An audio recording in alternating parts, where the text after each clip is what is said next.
तो hello guys, आज की इस वीडियो में हम सेंटा क्लॉज का ड्राइंग बनाएंगे और इसे हम इस वाली स्केच बुक में बनाएंगे। और हमारा रेफरेंस फोटो ये वाला है सेंटा क्लॉज का, जिसे हम अभी बनाने वाले हैं।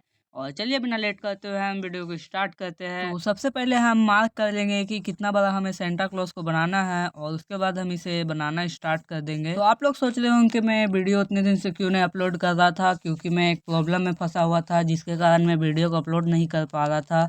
लेकिन अब मैं सप्ताह में एक वीडियो को जरूर अपलोड कर दूंगा इस चैनल पे। तो चलिए हम इसे बनाना स्टार्ट करते हैं।